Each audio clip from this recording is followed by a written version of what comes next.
do you create a viral social media post? This question, y'all, was asked of me last week when I was doing a coaching call, and I asked the lady, I said, why do you want to go viral? And she had to stop and think about it, because in her head, the best thing in the world that could happen is to go viral, when in reality, it's not.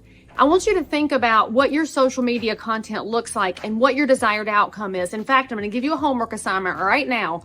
Write this down and post it on your computer or your desk or your tripod, your ring light, wherever it is that you create content, and ask yourself this question before you hit post.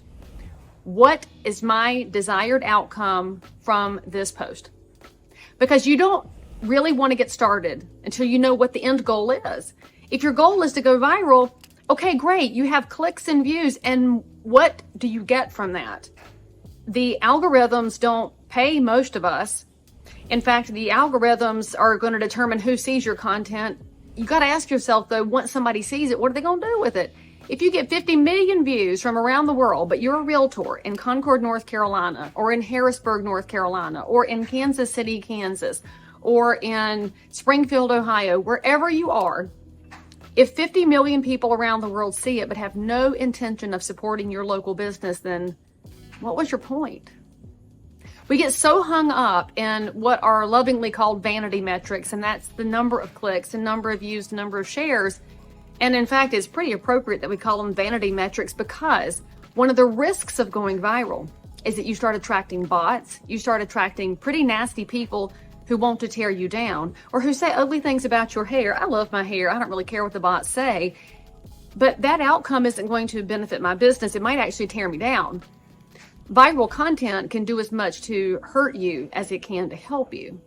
So let's revisit this. What do you want from your post? If you're in real estate, if your goal is to sell more houses, you want to talk to your marketplace. So how do you create social content that works in your marketplace? If you are a good realtor, then you know your area. So talk about things that are relevant to where you are. Talk about your local history. Have you been to the museums in your area? Probably not, because most people go elsewhere. They don't look at home for really cool places. Talk about your historical markers. Talk about things that are unique. What's the name of your county's origin? Where are the founding people buried? I mean, there's just interesting little tidbits you can find to talk about that increase your area knowledge. Talk about neighborhoods that are coming. Think about the future of your community. Have you gone to a planning and zoning meeting to see which developers have something in the pipeline? Is it apartments or single family? Is it townhomes? What's going on in your area? Talk about that. That kind of content. Now, it's not going to be exciting anywhere except where you live. But when you notice that I talk about historical things that are in this part of North Carolina, first of all, I love genealogy and I can spend way too much time down those rabbit holes. But as I uncover interesting facts, it makes me more in love with the place where I live. And that means that if you're moving here, I want you to be in love with the area too, not just the walls and the roof and the foundation.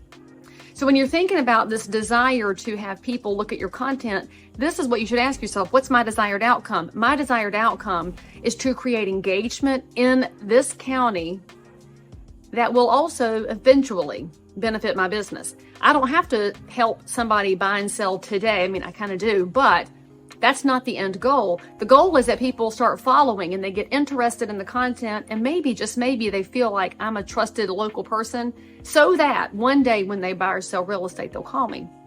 Now, your social content, you'll notice, if you're just talking about houses, open houses, neighborhoods, all the real estate-y things, that's hard to build a long-term relationship off of, because that's so specific. What do you build relationships off of? You probably build it off of shared beliefs. So what's your shared belief in faith life? What's your shared belief in the arts? What are your ideas about Parks and Rec? There are so many angles you can broach where you can showcase who you are and what you think in a way that increases your trust factor and your likability, so that somebody will use you for real estate in the future. I'm just going to go ahead and lay it out there. If the only goal you have, if your only desired outcome is to go viral so that you can say, I got 1 million people to watch this video, you need to take a step back and ask yourself if you really need 1 million people, because spoiler alert, you don't. Now, that being said, If you want some coaching like I provide, I mean, you can follow my links and hire me right now. But if you want to hire me as your realtor here in this area, you can follow these links and hire me. And if you just want to watch some videos because you're bored out of your skull, then you can watch some videos. But most importantly, say something in the comments. Tell me what you want me to talk about, because I'm always looking for ideas. And spoiler alert, that right there is a content creation strategy. Ask and deliver.